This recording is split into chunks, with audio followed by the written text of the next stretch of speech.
الشيطان الرجيم بسم الله الرحمن الرحيم الحمد لله رب العالمين والصلاة والسلام على سيد الأنبياء والمرسلين أبي القاسم محمد اللهم صل على محمد وآله الطيبين الطاهرين المعصومين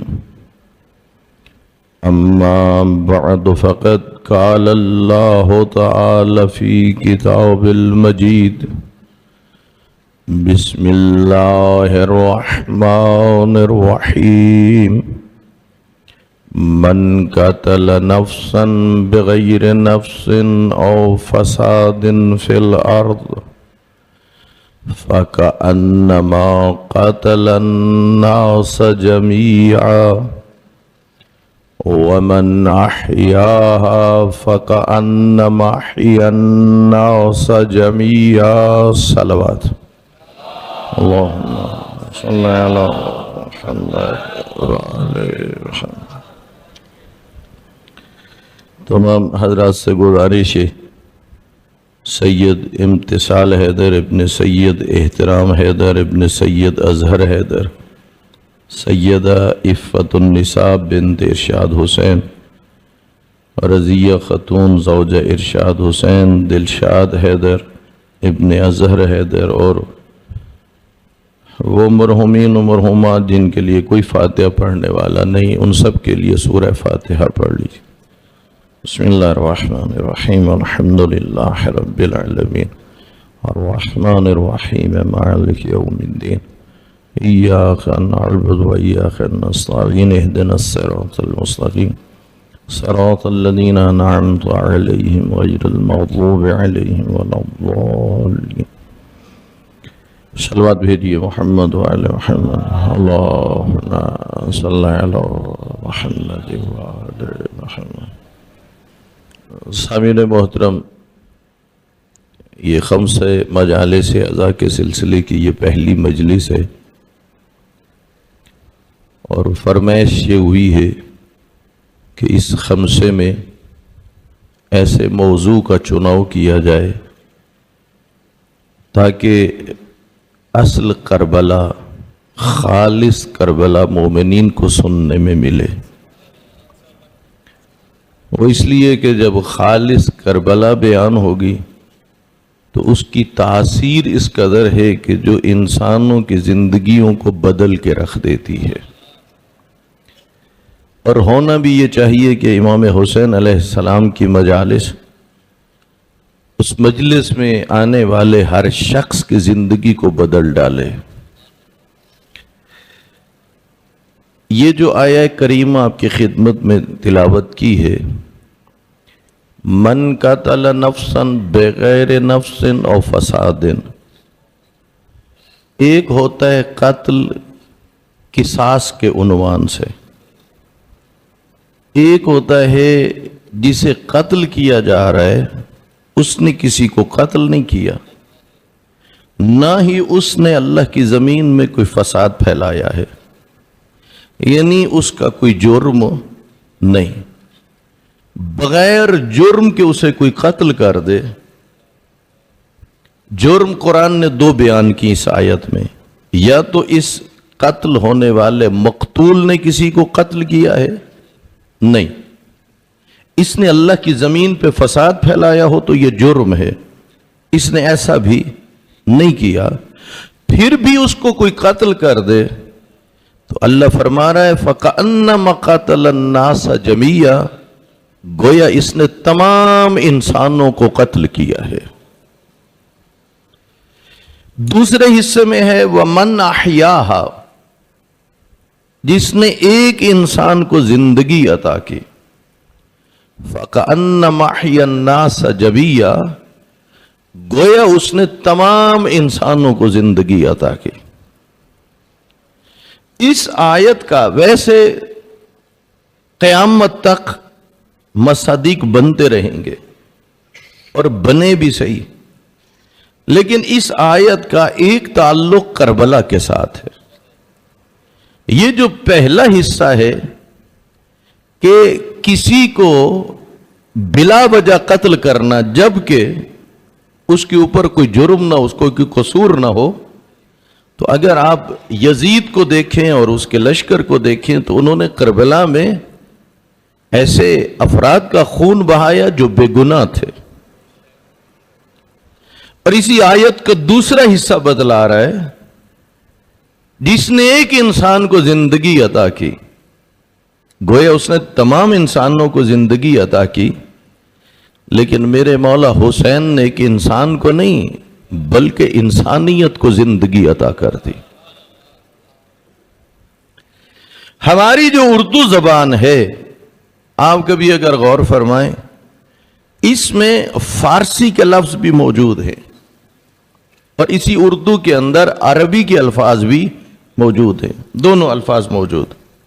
مجھے یاد ہے جس زمانے میں ایران میں ہم پڑھنے کے لیے گئے، چونکہ پوری دنیا سے وہاں آتے ہیں طلبہ، تو اردو زبان کو جب وہ فارسی پڑھاتے تھے تو 6 ماہ میں وہ پڑھا لیتے تھے، یعنی اس قابل بنا لیتے تھے کہ وہ فارسی میں کلاس لیکچر سن بھی سکتا ہے اور فارسی میں پیپر بھی۔ لیکن جو عرب تھے اور جو انگریز تھے، یعنی ان ممالک سے آئے ہوئے جن کی زبان انگلش تھی اور عربی تھی، انہیں 4 سال لگ جاتے تھے فارسی سیکھتے ہوئے۔ اور پروفیسر صاحب جانتے ہیں اس بات کو، ہم اتنی کم مدت میں کیوں سیکھ لیتے تھے؟ چونکہ ہماری اردو زبان میں فارسی کے الفاظ پہلے سے موجود ہیں، عربی کے الفاظ موجود ہیں۔ یہی جو آیت میں لفظ آیا ہے قتل، اردو میں بھی قتل استعمال ہوتا ہے اور عربی میں بھی قتل، لیکن فارسی میں اس کے لیے جو لفظ استعمال ہوتا ہے وہ ہوتا ہے کشتن۔ قتل کی جگہ کشتن۔ اسی کشتن سے ہماری اردو زبان میں 3 لفظ آئے ہیں: شخص کشی، شخصیت کشی اور خودکشی۔ خودکشی تو سادہ سے مفہوم ہے، سب جانتے ہیں۔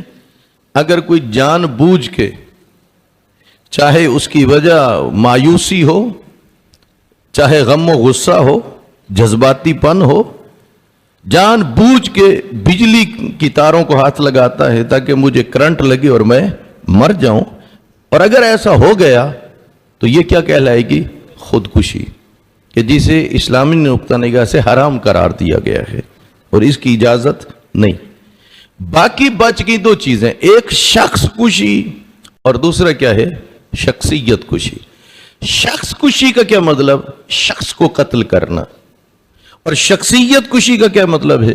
شخصیت کو قتل کرنا۔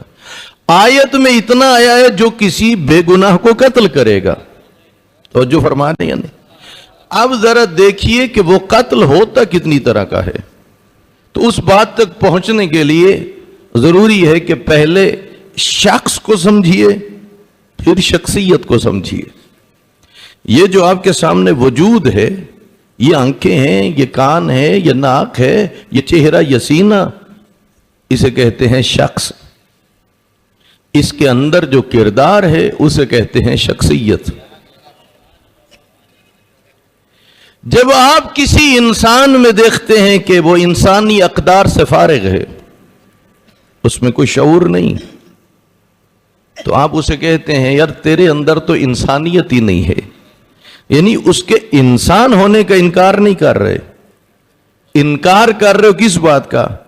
کہ تیرے اندر انسانیت نہیں ہے۔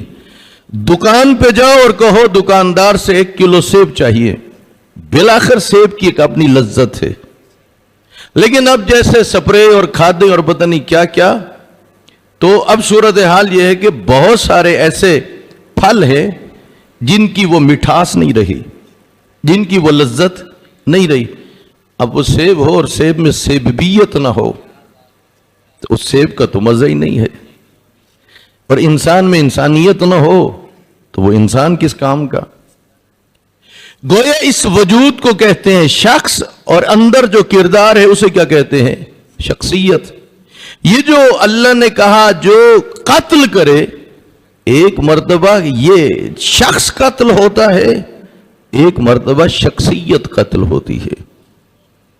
اب ذریعہ آئیے اتنا دیکھیے، اس شخص کا خالق کون ہے؟ کون پیدا کرنے والا ہے؟ وہ اللہ۔ کسی کو رنگ کا گورا بناتا ہے تو اس کی مرضی، رنگ کا کالا بناتا ہے تو اس کی مرضی، عرب میں پیدا کرے تو اس کی مرضی، عجم میں پیدا کرے تو اس کی مرضی، غریب میں پیدا کرے تو اس کی مرضی، امیر کی پیدا کرے تو۔ اس شخص کا خالق کون ہے؟ وہ اللہ۔ لیکن اندر جو شخصیت ہے اس کا خالق اللہ نہیں، وہ شخص خود ہے۔ توجہ فرما رہے ہیں یا نہیں؟ تھوڑا تھوڑا میرے ساتھ بھی بولتے رہیے۔ وہ بالکل خاموش رہیں گے نا، میں تو پڑھتا رہوں گا۔ وہ ادھر جو فرشتہ بیٹھا نیکیاں لکھنے والا، وہ بھی لکھے گا کہ فقط ان کے کان عبادت میں مشغول تھے۔ تو پھر اگر اب ماشاءاللہ اور سبحان اللہ کہتے رہیں گے تو وہ لکھے گا ان کی زبان بھی عبادت میں مشغول تھی۔ تو آپ کی اپنی مرضی ہے، آج تھوڑا ثواب لے کے جانا ہے یا زیادہ ثواب لے کے جانا ہے۔ اللہ اکبر، یا رسول اللہ، یا اللہم صلی علی محمد وآلہ۔ بات پہنچ رہی ہے نا؟ دیکھیے اس خمسے میں خالص کربلا پہنچانی ہے اب تک۔ فرمائش بھی ہوئی ہے، میں نے شروع میں عرض کیا ہے، تو مومنین کے لیے خیبر اور خندق سننا ذرا آسان ہوتا ہے، کوئی علمی ٹاپک سننا وہ نسبتاً وہ مشکل بن جاتا ہے۔ تو بہرحال آپ کے چہرے بتا رہے ہیں کہ انشاءاللہ آپ اس موضوع کو پسند کریں گے اور آپ ساتھ ساتھ چل رہے ہیں۔ اس شخص کا خالق کون ہے؟ وہ اللہ۔ اندر جو شخصیت ہے اس کا خالق کون ہے؟ وہ شخص خود۔ جو مسجد میں جاتا ہے نا، کوئی فرشتہ اسے زبردستی لے کے نہیں جاتا، اور جو سینما گھر میں جاتا ہے تو شیطان گھسیٹ کے نہیں لے کے جاتا۔ کوئی حسینی ہے یا یزیدی ہے، حسینی شخصیت کا خالق بھی وہ انسان خود ہے، اور جو یزیدی ہیں تو اس کا ذمہ دار بھی کون ہے؟ وہ خود ہے۔ تو بس اب ایک جملہ آپ کی خدمت میں عرض کر رہا ہوں، جب اس شخص کا خالق کون ہے؟ اللہ۔ آپس میں جب رشتے ہوتے ہیں تو بیٹی والے بیٹے والوں کے گھر جاتے ہیں اور بیٹے والے بیٹی والوں کے گھر آتے ہیں، بہت ساری چیزوں کو مد نظر رکھا جاتا ہے۔ میں اتنا آپ کی خدمت میں عرض کروں گا، اور یہ اس ممبر کی نیاز ہے جو آپ تک پہنچا رہا ہوں، اتنا رشتہ کرے نہ کریں آپ کی مرضی، لیکن کبھی بیٹی اور بیٹے کی شکل کا مذاق نہ اڑانا، کہیں وہ مصور ناراض نہ ہو جائے۔ توجہ فرما رہے ہیں؟ اس لیے کہ وہ خود فرماتا ہے هو الذی یصورکم فی الارحام کیف یشاء، وہ اللہ ہے جو ماؤں کے رحموں میں شکلیں بناتا ہے اور جس طرح وہ چاہتا ہے۔ کسی کی آنکھیں موٹی اور کسی کی چھوٹی، کسی کی ناک دیکھے موٹی اور کسی کی پتلی، ہونٹ کسی کے موٹے اور کسی کے پتلے، رنگ کسی کا گورا اور کسی کا کالا، یہ سب کچھ کس نے بنایا ہے؟ یہ اللہ نے۔ اس کا مطلب ہے رشتہ کرنے جاؤ، رشتہ کرو نہ کرو آپ کی مرضی، گھر پلٹ کے بیٹے والے بیٹی کی شکل کا مذاق نہ اڑائیں اور بیٹی والے بیٹے کی شکل کا مذاق نہ اڑائیں، کہیں وہ خالق وہ ناراض نہ ہو جائے، کیونکہ یہ شکلیں کون بناتا رہتا ہے؟ وہ اللہ ہی بناتا رہتا ہے۔ حضرت امام جعفر صادق علیہ السلام صلی اللہ محمد وآلہ، امام جب درس دیتے تھے 4000 سے زیادہ آپ کے شاگرد تھے۔ بنو عباس کا زمانہ تھا، اور آپ کو پتہ ہے حکومتیں پریشان ہوتی ہیں، یہ اتنا بڑا اجتماع کہیں ہمارے اقتدار کے لیے مشکل نہ کھڑی ہو جائے، لہذا انہوں نے امام کے درس کو بے اثر بنانے کے لیے مختلف اقدامات اٹھائے. ان میں ایک یہ تھا کہ مقابلے میں انہوں نے ایک درس کھول دیا، لیکن خاطر خواہ انہیں مطلوبہ جو نتیجہ تھا وہ نہ ملا. پھر انہوں نے کہا جو ادھر آئے گا نا، اس زمانے کی کرنسی تھی درہم اور دینار، کہا اسے اتنا انعام ملے گا. پھر بھی کوئی نہیں فرق پڑ رہا. انہوں نے کہا جو صادق آل محمد کے درس میں جائے گا اسے اتنا جرمانہ دینا پڑے گا. جو غریب تھے وہ پہلے وہاں جاتے تھے، جو انعام ملتا تھا ادھر جرمانہ دیتے تھے، لیکن درس صادق آل محمد کا سنتے تھے. اور جو کھاتے پیتے گھروں کے تھے وہ سیدھے آ جاتے تھے. یہ تھا تو امام کے درس کو بے اثر کرنے کی کوشش، لیکن یہ بھی ان کے گلے میں پڑ گئی. وہ اس لیے کہ پہلے لوگ فقط آتے تھے امام کے پاس، اب ادھر بھی جانا پڑ گیا اور ادھر بھی آتے تھے، ادھر بھی سوال ادھر بھی سوال، وہاں سے جواب یہاں سے جواب. اب یہ ہوا کہ لوگوں کو فیصلہ کرنے میں آسانی ہو گئی کہ علم پیغمبر کا وارث وہ نہیں بلکہ امام صادق ہے.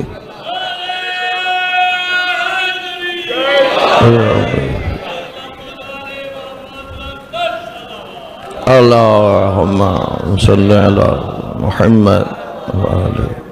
توجہ فرما رہے ہیں نا.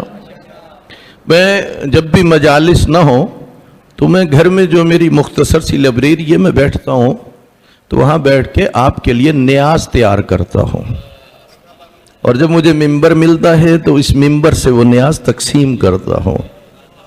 اور آپ پوچھیں کہ وہ نیاز کس سے بناتے ہیں؟ ظاہر ہے وہ چینی گھی گوشت سے تو نہیں. وہ جو نیاز میں آپ کے لیے لے کے آتا ہوں اور پہنچاتا رہتا ہوں، وہ نیاز ایک طرف اللہ کا کلام، دوسری طرف معصوم کا فرمان ہوتا ہے. اور مجھے پورا یقین ہے اس سے بڑی نیاز کوئی ہو ہی نہیں سکتی. تو یہ نیاز آپ تک میں نے پہنچانی ہے، اور آپ انشاءاللہ یہ جب نیاز لیں گے، اور ممبر امام حسین کی نیاز کا مطلب ہے اس ممبر کا فیض، اور جس تک یہ فیض پہنچے گا وہ اسے بدل کے رکھ دے گا. امام روز مسئلے بیان کرتے تھے. ایک دن آپ نے 3 مسئلے بیان کیے.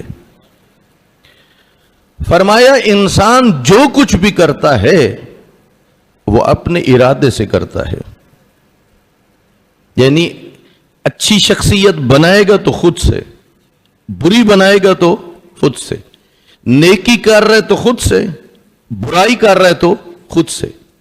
ہاں نیکی میں خدا کی مدد ہوتی ہے، توفیق ہوتی ہے، لیکن برائی میں خدا کی مدد نہیں ہوتی. نیکی کرے تو اس کی مرضی، برائی کرے تو اس کی مرضی.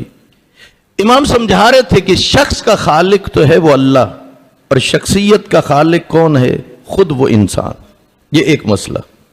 دوسرا مسئلہ آپ نے فرمایا شیطان کہ جسے اللہ نے آگ سے بنایا، بالآخر خدا اس کو جہنم میں ڈالے گا، آگ میں جلائے گا. تیسرا مسئلہ اللہ ہے مگر نظر نہیں آئے گا. کتنے مسئلے ہو گئے؟ 3. پابندی تو تھی نہیں، پتہ نہیں کس کس زبان اور کس کس رنگ اور کس کس نسل کے اور کہاں کہاں کے امام کے درس میں ہوتے تھے.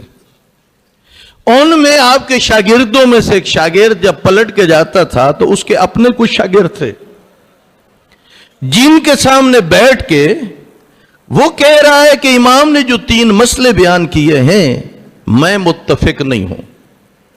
شاگردوں نے کہا وہ کیسے؟